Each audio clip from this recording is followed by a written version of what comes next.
Chakshuo meditam hena, tasmai Sri Gurave namaha, Rite samyanamo visham, kapitam hena bhutale, Vayam rupa kadam Rati Sabrantikam Namam Vishnu Padaya Krishna Pastaya Bhutale Srimati Bhakti Tirtha Swami Niti Namine Namaste Saraswati Deve Garbhani Pacharine Nevasesa Sunyavari Paskachare Satharine Vanchakapatarubdasya Kripasindu Devata Atikanam Bhavebhyo Vaishnavebhyo Namo Namaha Jai Sri Krishna Chaitanya Prabhu Nityananda Shridhareka Graha Sivasadi Go Bhaktivinoda Hare Krishna Krishna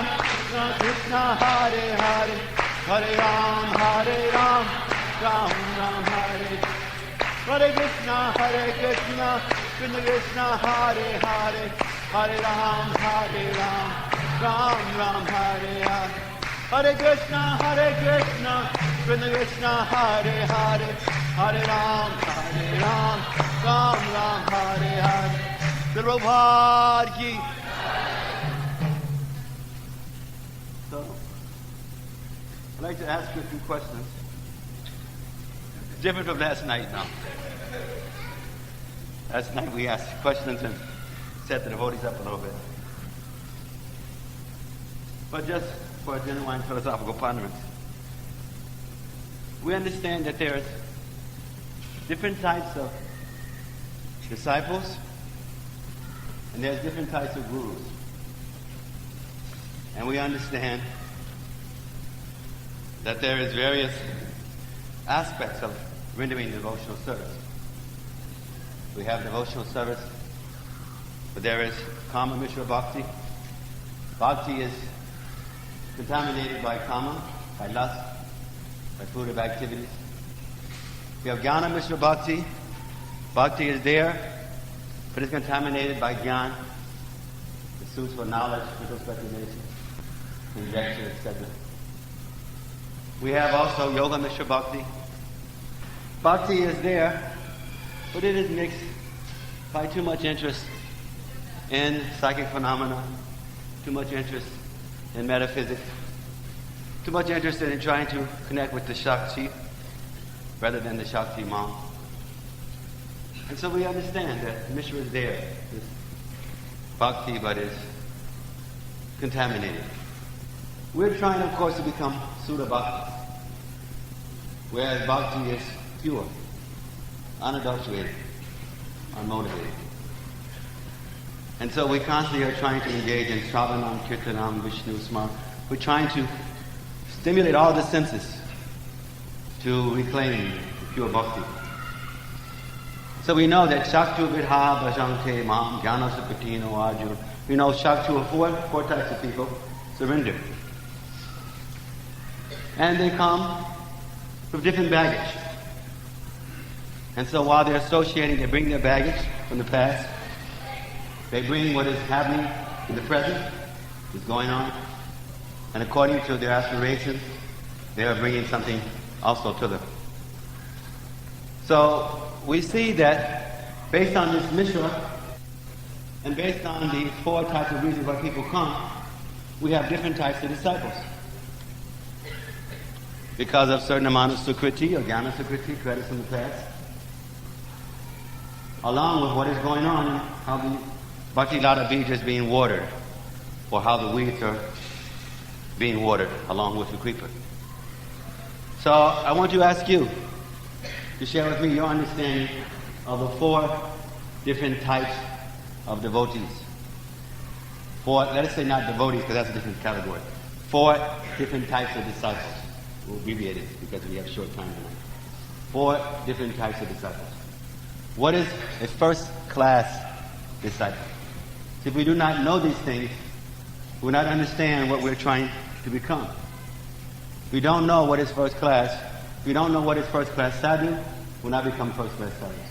If we do not understand what is first-class guru, we will not honor first-class guru. do not understand the importance of Shastra, then we will not embrace it sufficiently, follow it, and become it. So often, we want to constantly educate or re-educate ourselves so that we're clear in what we're becoming so we can become that. So let me hear from some of you. What is a first-class disciple? You've entered into a discipleship. Luckily all of you, most of you are initiated. So I want you to think, what exactly is a first-class disciple? If we don't know where we're going, of course any road will do. If we don't know what we're trying to attain, then we can often connect with so many things because we're not so sure what it is that we really want. If we don't know what a diamond is, what gold is, then we can get some cut glass. Because after all, if we don't know the difference, then it won't make so much of a difference to us because we don't really understand the value anyway. So what exactly is the first disorder?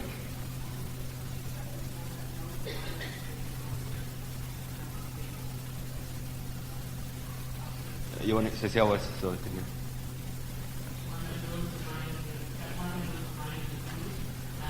Close the window.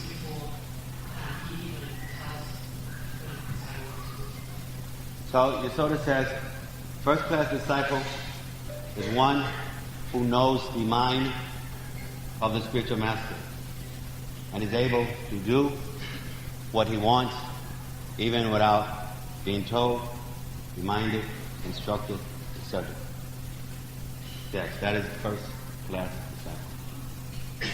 Now that's different from speculating about what the spiritual master wants, doing your own thing.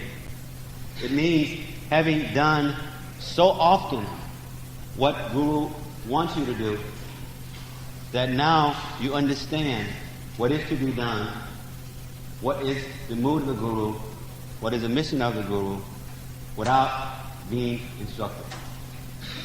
It's not a matter of speculating, not a matter of conjecture.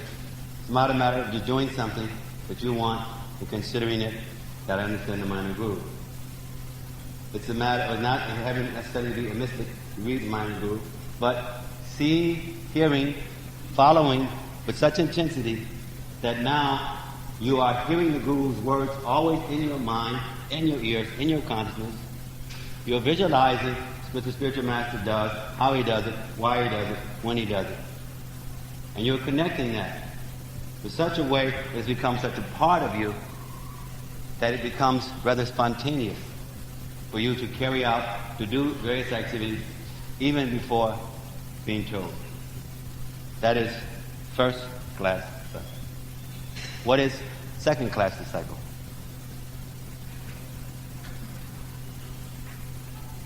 Second-class disciple is one who is told by the spiritual master to carry out this. That's what that actually perform a second class. There'll be an action that goes in the window and have to do it. So there'll be action of third class. Yes. I see we have some, must be some pretty sharp people. We're not, we don't have to delay on these things. Yes. That is a second-class disciple. Second-class disciple is told what is to be done and gives his or her all in trying to carry out that particular duty. Does it with their life and soul. They've been given some instructions, and now they carry that instruction out. Full-fledged. It is totally a total absorption. It's become their life and soul. They know what is to be done now, and so they take it as their service to Guru, to Sadhu, etc. What is a third class disciple? Come on.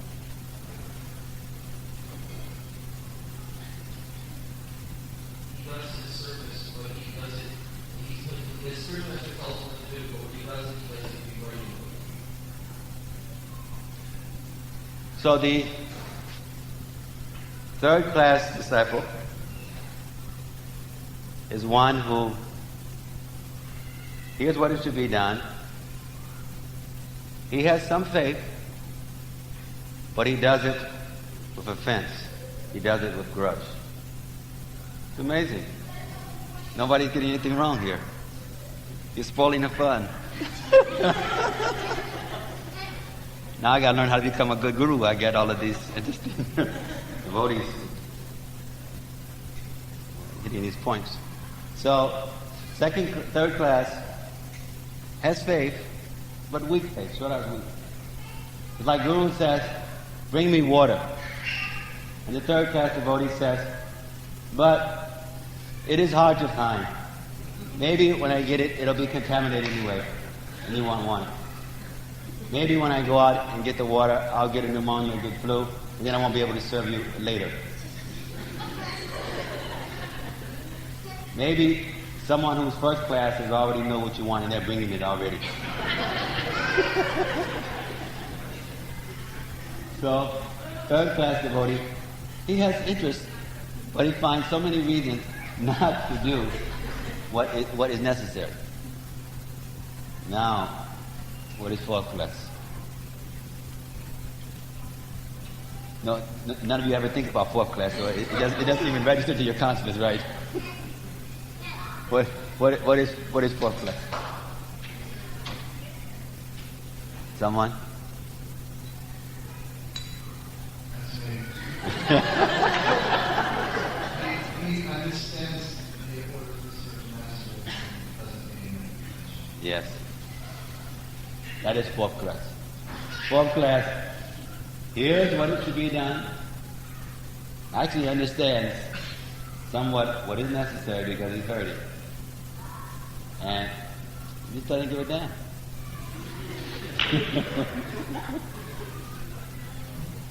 He or she actually heard.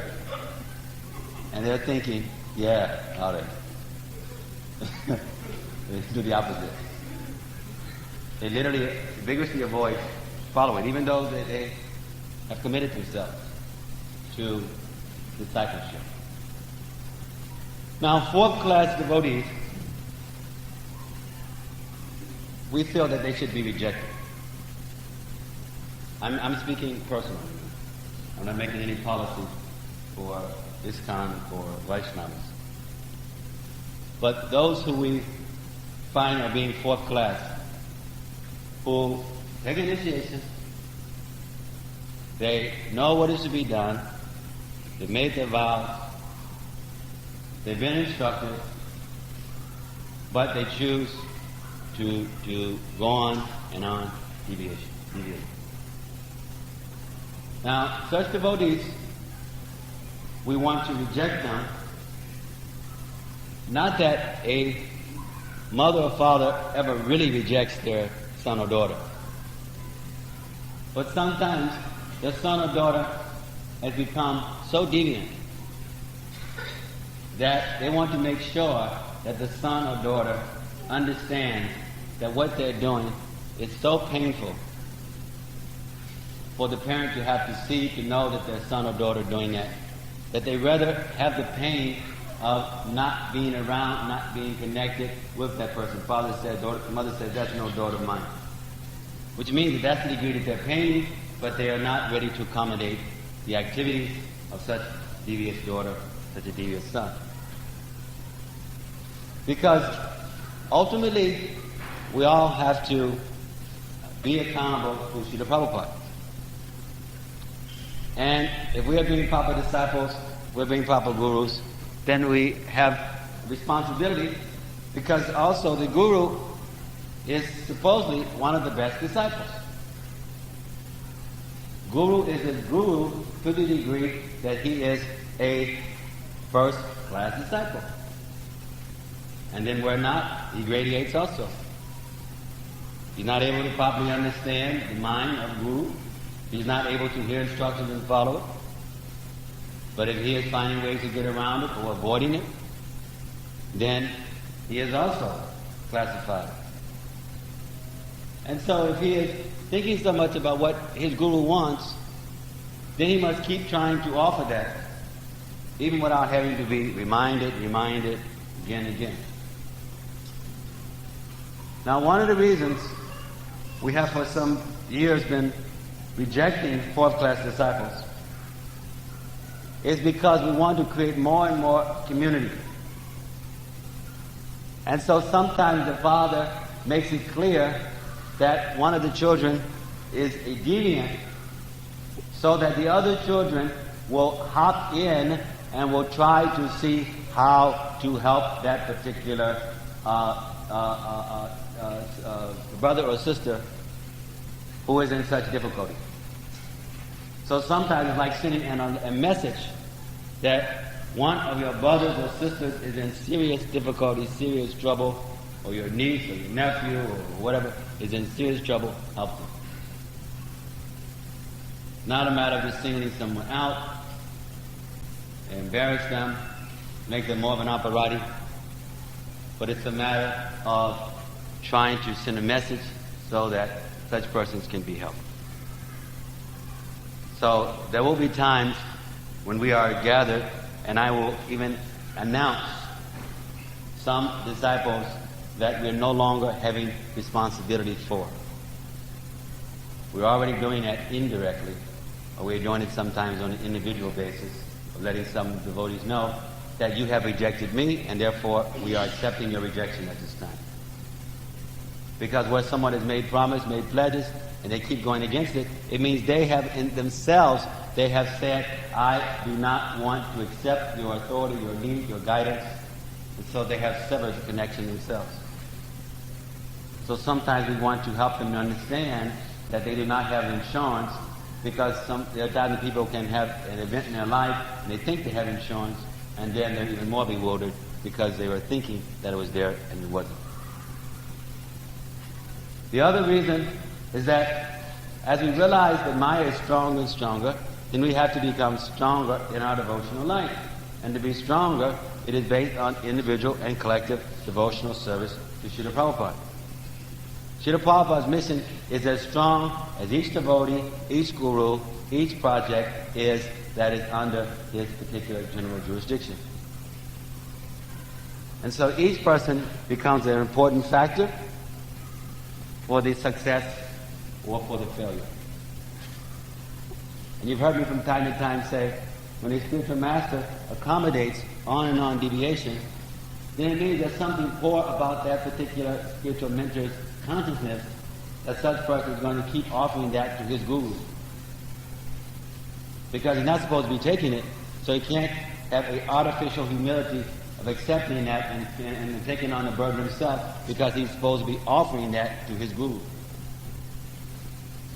And so if he's ready to offer nonsense to his guru, then it means there's something nonsense about that particular person's consciousness, that he's comfortable in offering some nonsense to the one who's supposed to be his most beloved, the one he's supposed to be giving his life to. So we won't choose this arena to do such, because that's not the reason for this discussion. Just to remind us in general what is first, what is second, what is third, what is fourth, so that we can look a little closer at our own lives and see how to become first class. And understand that when someone is in difficulty, someone who is a Vaishnava, doesn't mean just your god brother or god sister, doesn't even mean just somebody who is a part of our ISKCON society, but someone, or even someone who is a part of Vaishnavism. We see that someone who is an aspiring spiritualist is in difficulty, then we have a duty to try to guide them, try to help. We are to be like Vaishnava Brahmanas. And so therefore, we are to be able to be known as the well-wishers of anyone who particularly is trying to be pious. The Goswamis were not just preaching only to the sophisticated sadhus. They were not only there for the advanced Vaishnavas, although they were themselves most advanced, but they were making themselves available to the royal as well as to the working class.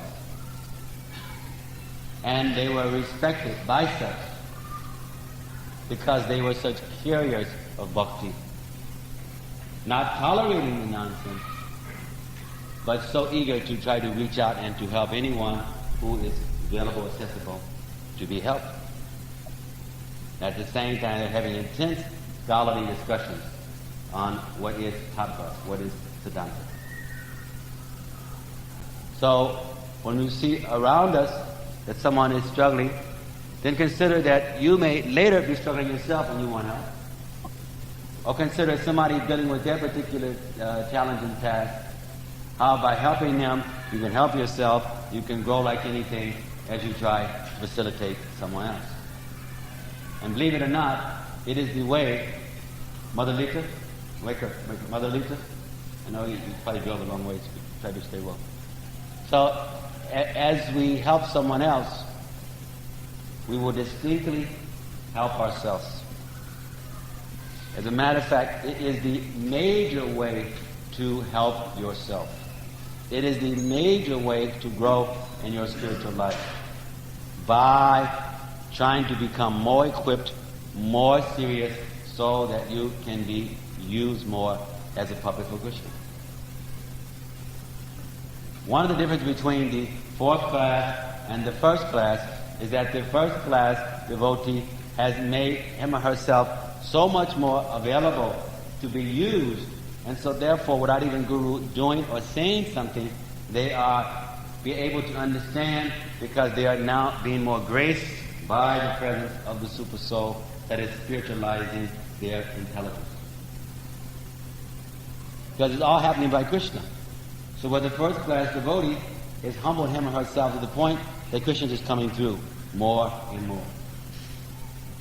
Krishna is in the heart of Guru, Krishna is in the heart of the devotee, so Krishna is coming through. So what we're really talking about is that the first class devotee is gradually throwing out the false ego, throwing out the bodily conception. And the first class devotee is gradually becoming the original truth in terms of the first class devotee is gradually connecting more and more with their own soul quality. And so it means soon that they will literally drop all of the excess baggage. So they're understanding the mind. And we see one of the most highest expressions of this as we look at some of the wonderful leelas of Krishna and Lord Chaitanya of their special servants. What to say of the activities of Smarta Radharani and the Gopis of Raj. So we see that Krishna will do it, give us insight of what is to be done. So don't be fourth class. Don't be third class.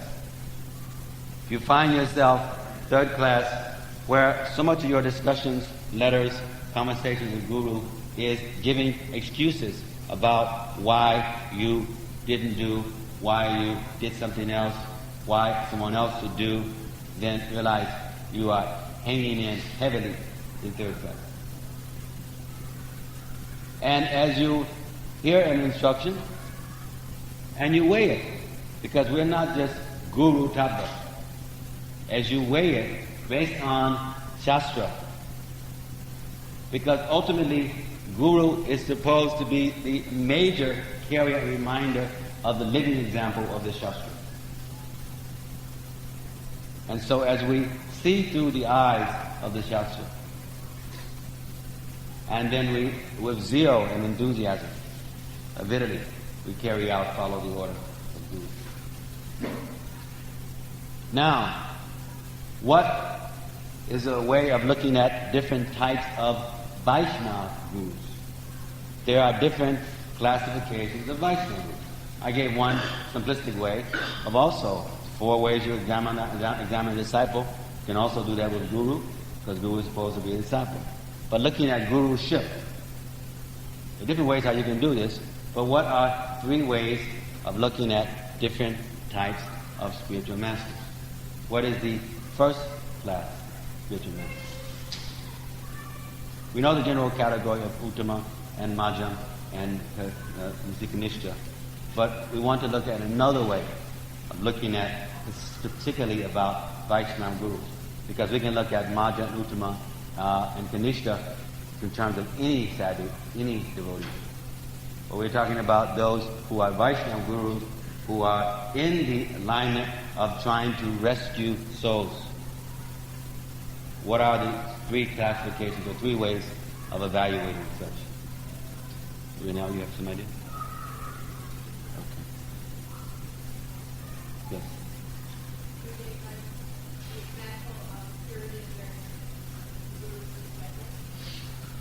Well, yes and no. I mean, you definitely can tell something about a guru by the kind of people that he's generally usually collecting. But you'll find that any guru, even the lower, for instance, we see that even in Lord Chaitanya's association, there was the Ramachandra Puris, and there was the Krishna, Krishna, Kala Krishna, etc. So he's associating with the Lord, with having such always pure persons around him. When we see sometimes the pure devotees, Nityananda, the great souls, Vishnu Tattva, Dvaitacharya, they had some sons that were personal, and some sons in Abhiram offered obeisances, they didn't have the potency to remain alive. So that's interesting, but it's not what we're looking at now.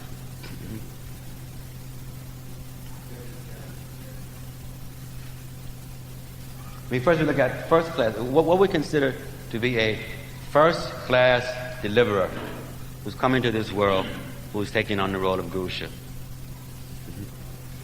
Akazi has I remember the details, but there was one tape where you use the terms 2 feet in, 2 feet out. Yes, we're thinking more on this line. That we understand very first class spiritual master has nothing to do with this world. It's a Nitya Siddha who's taking on the service of coming in to the world, has only consideration about the spiritual kingdom, comes on mission, takes on some basic humanness, but it really has nothing to do with this material world. So that kind of guru, Nitya, that is Jagat Guru, that is the kind of being that comes into this world. That's what they have to do. There's no question of fall down. No question of such contamination. Because they are not conditioned beings. And so they are Nitya, they are eternally liberated entities. And so they come and they give the most amazing benediction. At the same time, one can create the most heavy offenses towards such beings. Because they are distinctly, we haven't closed our teeth. They are distinctly representing Krishna because they are puppets of Krishna. So this is So this is first class. So when we think of Srila Prabhupada, and we say Jagat Guru, we think of Srila Prabhupada, and we as he explained how there's never a time when he was not thinking of the Lord, not doing what he was doing when he was coming with us, in the sense of always putting Krishna first.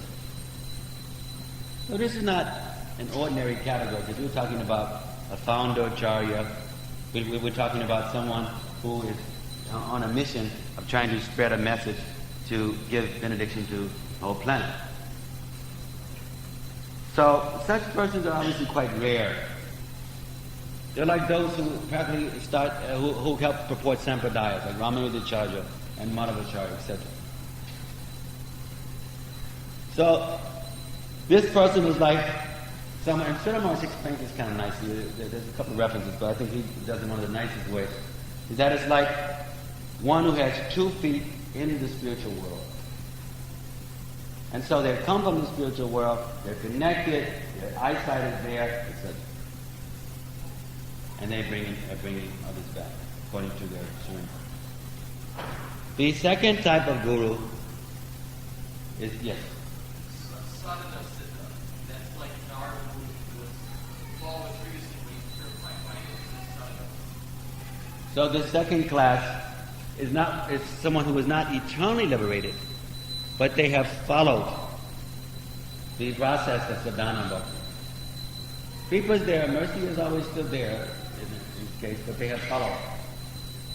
And so they have become liberated. Now this class is also somewhat complex, because a sadhana siddha is also at different stages of acceleration according to when one contacts that particular being. Once that being has become totally liberated, totally pure, there's also no question of falling down. But sometimes that being is pure almost. So it's like having 1 foot in the spiritual world and 1 foot in the material. One foot on that side of the door, one foot on this side, and so they're going out, but they still have to take the other foot out, and they're calling people who are connected with them, and they're going out, and they're calling people, but they also have to make sure that they move the other feet and go out themselves. Because we see that some cases, like who? But where are some cases of those who were practically on the state of prema, but had some deviation? Bart Maharaj is one. Do we know any others? Vivamangotakora? Any others? Think of any others? Shoda Haridas, don't ambiguous. Ritvasura could be considered. Also, I was thinking of Rupa Kaviraj. There's some cases like that, where they're just about prema. They're already in the deeper stages of bhava, experiencing literally symptoms of love of God through the process of sadhana. But in most cases, because of some deviation, some offense, like in the case of Rupa Kaviraj, he made offense to a pure devotee, and therefore he lost so much of these amazing credits and good association that he had, and he became an embarrassment. So, this is a class where one knows, has the duty, has the service to do what is necessary. It's pointing, guiding, but at the same time has to finish up, go on with those last aspects to be able to have 2 feet in the spiritual kingdom. That type of being normally doesn't fall, but can fall. That type of being normally doesn't, but if does, usually has enough credits that will be reclaimed. Now, you can understand what is the third type of guru. All these are bona fide gurus. Bona fide, there's some who are saying now that guru is only the first type of guru. No, there are different types. And they're bona fide, but there are different levels of consciousness. It's not that the guru has to be the big acharya, and that is all. Although, if one is not connected with purity, there is great, great risk. And so therefore there must be first-class disciple, and there must be first-class guru, or disciple must be working up to be first-class, and guru must be working to become first-class. Otherwise there's a cheating business going on both sides. So you can understand then what is third class. So what is the third class in this situation?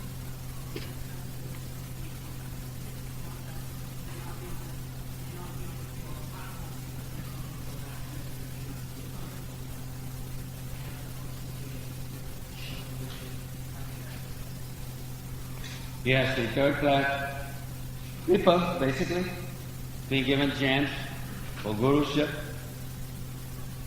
has some serious intention to serve, has 2 feet on this side,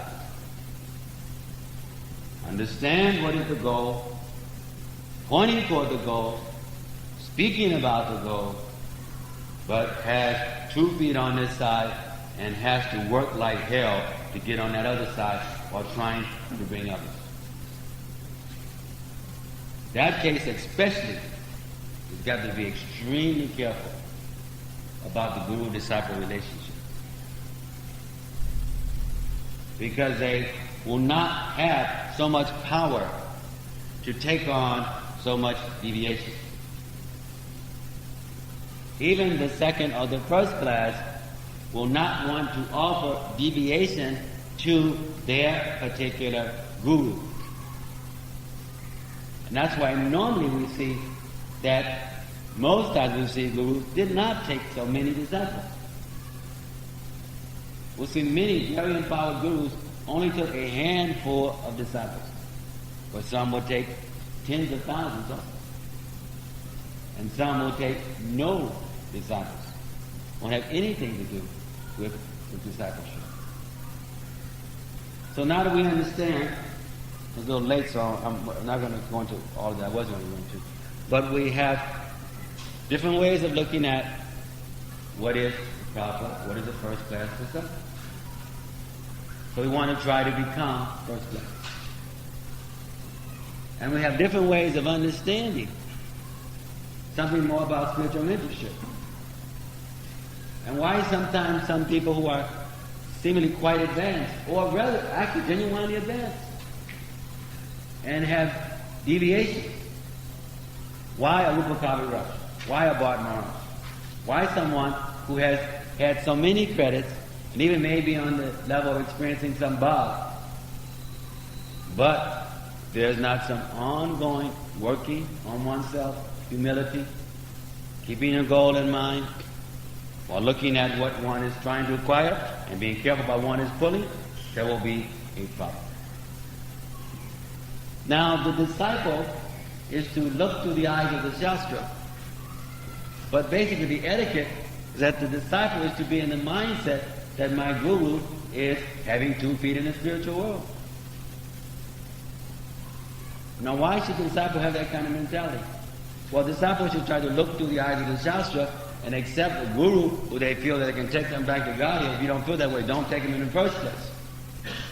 But once you have made that commitment, then you're supposed to have that mentality unless you see through the eyes of the Shastra and with sadhu that guru has become a nonsense.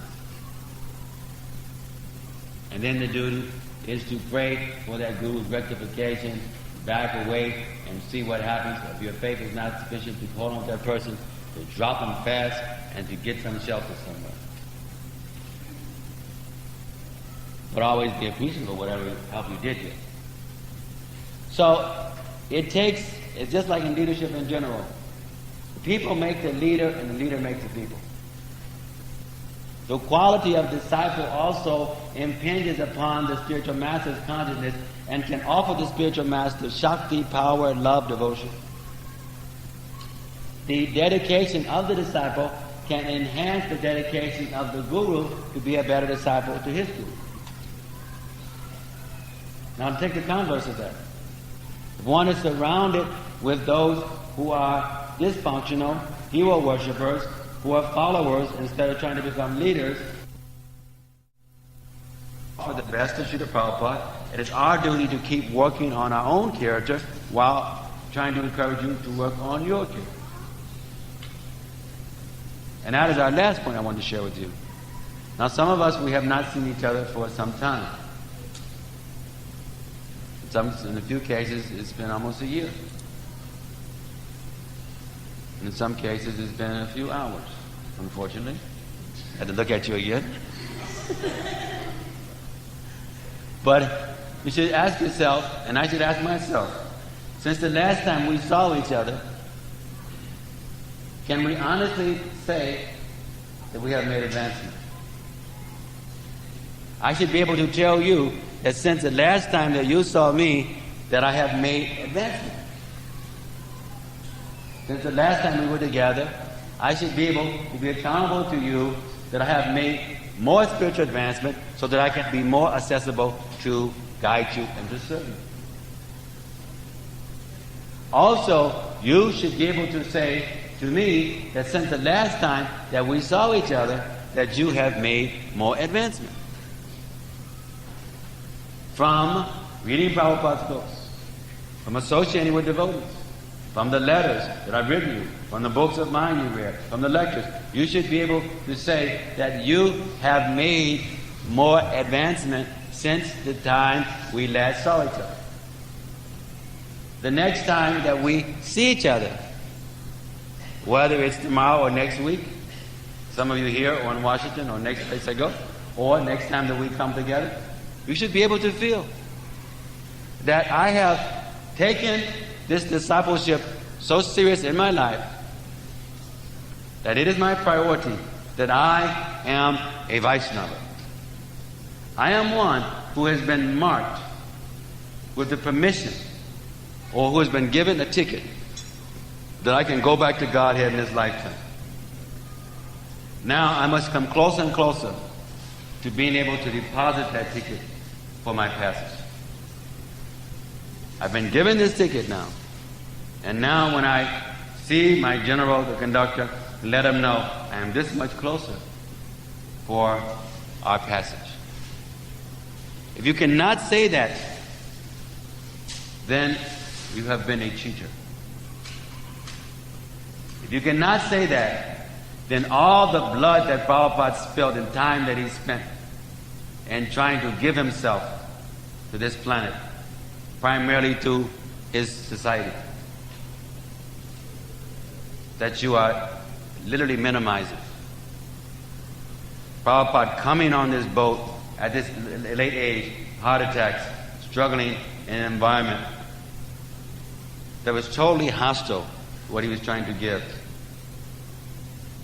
And spending his last moments where he was not eating, sleeping, mating, what to say of defending, wasn't even able to move, wasn't even able to go to the restroom by himself, wasn't even able to wash himself, but at the same time he was speaking the Bhagavatam for us. When we deviate, we're saying we don't care about that. We don't care about what our granddaddy has done for us. We don't care that he has opened up a door that would normally be quite closed, that we can have a chance to pass through, even though we're in this hellish Kali Yuga. We're saying that I'm emphasizing, Bhaktisiddhanta emphasizing, that one who becomes Uttamadhikari can liberate 100 generations. One who's a Majjham, second class, can be able to elevate 14 generations. One who's Kanishta, 7. So we are saying that our desire for our own sense gratification is so impending upon us that we don't care about those relatives who are connected with us biologically. We don't care about those persons who socially come across to us who we could be able to give some benediction to.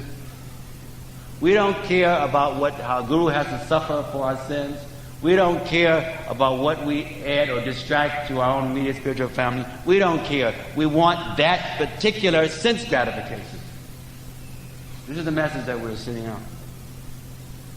So if you want to do like that, you do on and on, why should we accept you on and on to render that kind of mentality to the environment? It's non-different than being in a family and you have a brother or a sister who is a drug addict, and that brother or sister is so much addicted to the drugs, they come into your family, your house, and they steal from your mother or daddy, and they take their things and they beat them up to take more, and you just look at them and think that is okay. We have a duty to, at least if you can't help, at least to try to see how to stop your brother or your sister from coming into your family's house and stealing from your mother or father, harassing them. And so if we can't help the character, at least you stop them from causing more damage to themselves as well as to others. Because the more that they do sinful things, the more they do damage to themselves. It's a very serious movement that we have involved ourselves in. And so it has this tremendous sweetness, because it's all about the eternal romance. All of this that we're doing is all ultimately about eternal, blissful, enduring romance. We are just preparing ourselves for eternally being raptured in love. And so we're ready to pay some little price so that we can eternally be raptured in divine love. So whatever little sacrifice we have to make in this lifetime, it's worth it for what we can eternally become. But it won't happen if we're too selfish. So if we're too selfish, we actually deserve to be helped by Maya. See, Krishna is so kind Guru is so kind, they're always going to help us. It's just a matter of how they help us. They're going to help us by the embrace, or they're going to help us by the kick, by the swat. And it's up to us which way we want to receive the help. But once we have said yes, and we said in that fire yagna, we're saying, I want to be helped. Now it's up to the caretakers. How are they going to help? It's up, basically, under the direction of the spiritual master, and if he's connected, and how he is connected, and how it's coming through. So some of you, you've been getting whooped like anything internally because of your deviations. And some of you almost weekly, you're dreaming about Guru, you're dreaming about spiritual life, and you wake up enthused and energized. That's very, very few. But the opportunities are there. I don't personally feel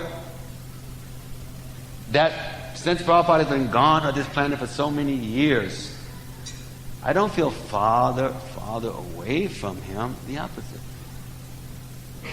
Each year I'm thinking more and more about the commitment, responsibility, and feeling more and more that I want to be your puppet, because otherwise I'll be in big trouble.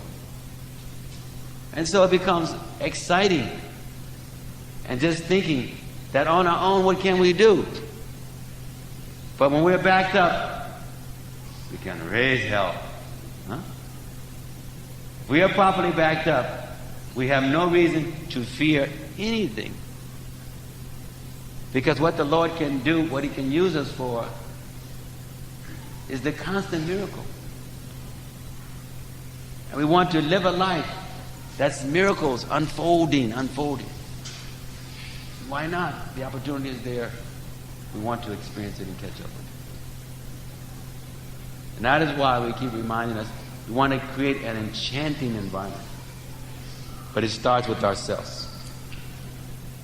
So wherever you are in your services, whether you're living in a temple or you're living home, create an enchanting environment. If you can't do it in your temple, do it in your home.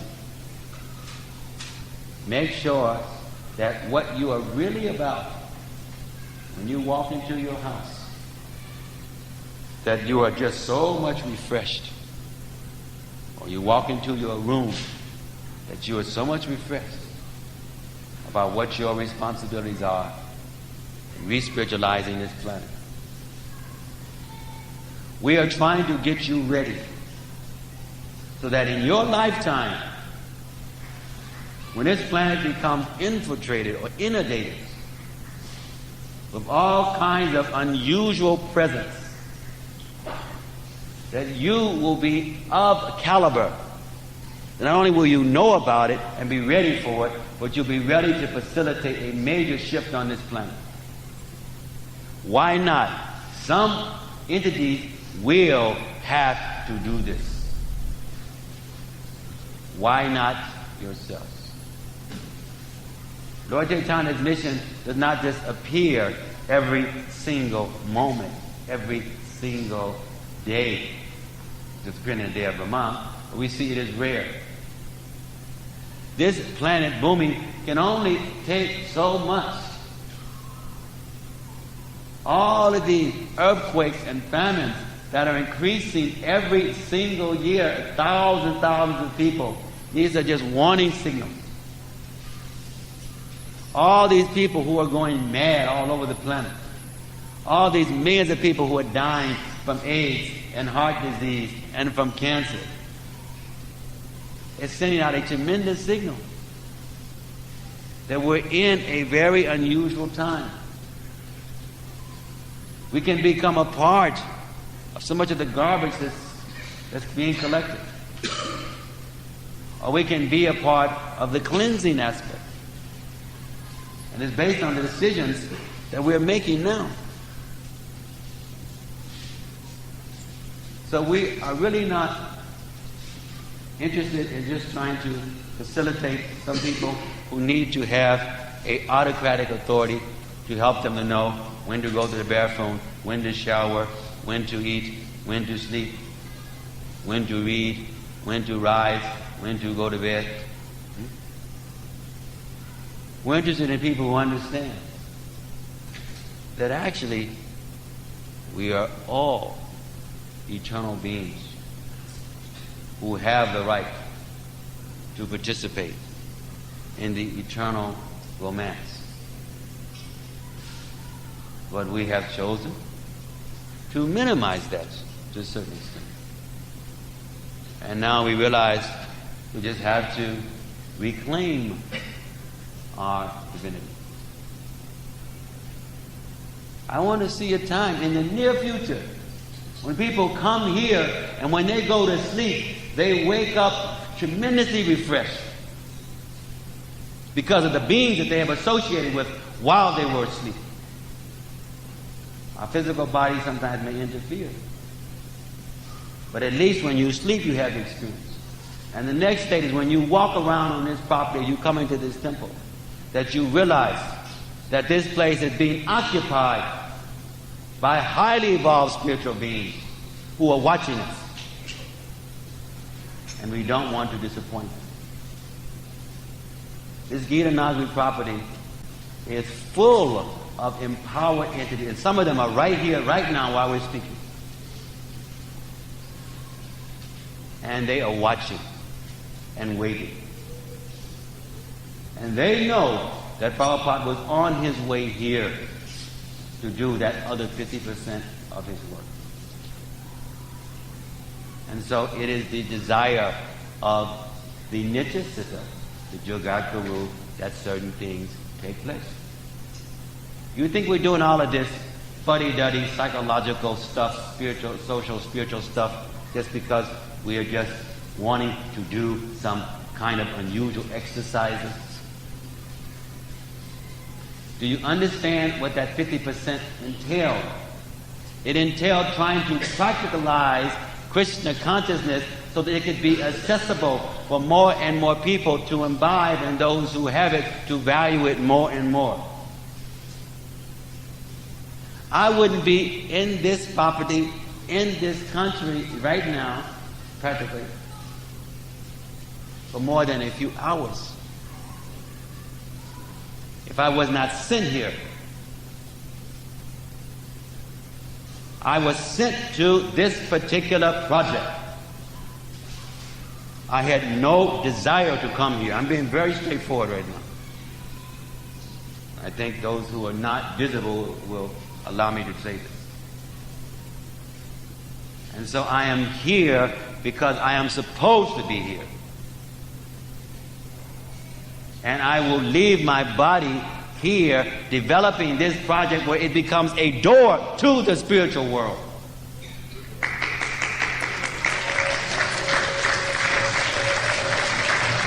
So we want your help to do that. Whatever I say on tape. And I'm ready to back up whatever I have to say. That we want this to be a certain type of chakra, that it will be a door to the spiritual world. Bhumi is an entity. Just as with our bodies, we have doors. Nose, the eyes, ears, the mind. So there is environment for transmission, coming and going. So if you understand that, you will understand a little better why we're giving you these 4 principles of community building, of being in the Kali Yuga but not really being of Kali Yuga. Are we putting so much emphasis on trying to facilitate conflict resolution? So much emphasis in trying to facilitate communications? So much emphasis now in trying to focus you more on the deity? So much emphasis in trying to help you not to get too much into the mind shifts that many of you are experiencing?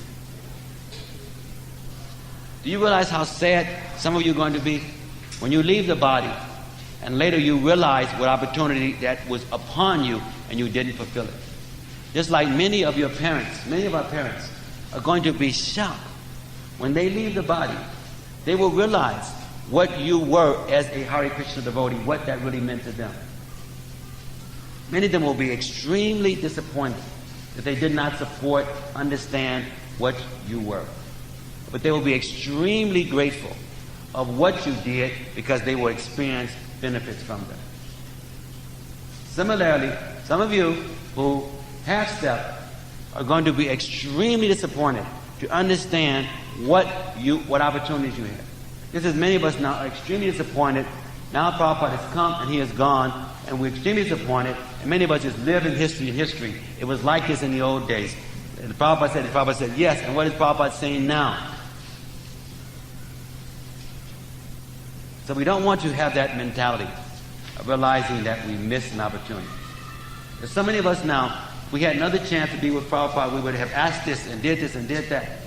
But we had the chance. We didn't take advantage of it. So some of you who choose to hang on to your own self-centered desires, that by the time you leave this body, you're going to be in that mindset of what opportunities that you had, you did not take advantage of. But let's at least try to minimize the number of people who will have to think in that particular way. Each of you do your part. You try to minimize it. Now, we're going to have questions and answers, but I'd rather you to go to bed with what you have heard, so you can try to imbibe a little more to strengthen your devotional people. I don't know when to have questions and answers. I really wanted to mainly have questions and answers. Just like what I said now, everything I said, I was thinking to say in about 5 minutes. I had the book to read, to do some other things.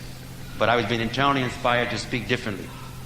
And so after I sat down here and joined the kirtan, the second kirtan, and sat back, then I tried to say something different. So then our message then tonight is about consideration of first-class disciple. We want to be first-class disciple as guru, first-class disciple for his guru, first-class guru. We want to be first-class disciple, first-class spiritual team for Srila Prabhupada's mission. Then how beautiful it is as we have success, as we have struggles, how beautiful it is as we keep the goal in mind and realizing that whatever we may have to endure for what we ultimately can acquire, that it's fully worth it. So we want to see everyone back for the morning program, for the Mangalarati, except those who may have small kids. We understand you may have more trouble being able to come. Other than that, we expect everyone. We were sending out a message yesterday. We want each of the temples to get a tape for the temple, but we're stressing how important it is now to really to take the early morning chanting and the regulation more serious.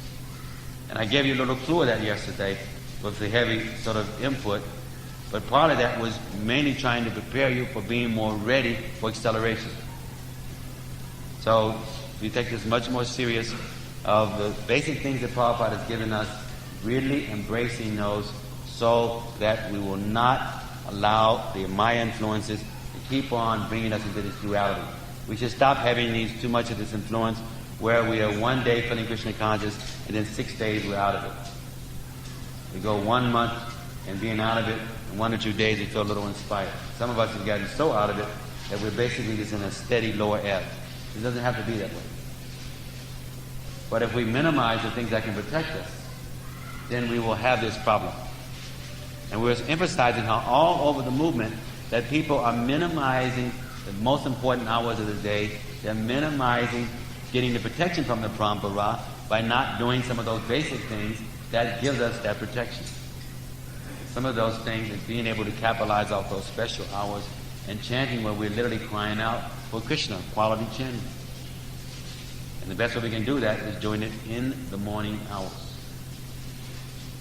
So you listen to that tape and you can evaluate yourself better in terms of your first, second, third class or the fourth class, whether you will just find so many reasons to give excuses or to literally avoid what is being asked by your founder Charya, by our founder Charya rather, by our Parampara system, and by your immediate spiritual master. And if you, as we said, prefer to rest as fourth class, then in order to create the kind of door, and we're saying here as a catalyst, because if we can do this sufficiently, it will affect all of your places. See, normally in Vedic system, Guru would have like a seat, meaning that they would have a certain major place of mouth, major place where the message is going out to disciples wherever they may be, or the message is going out to the world wherever the environment may entail. So we have been brought here, this particular Dham, as a way of amplifying the message. And so you will see that more and more in the coming years.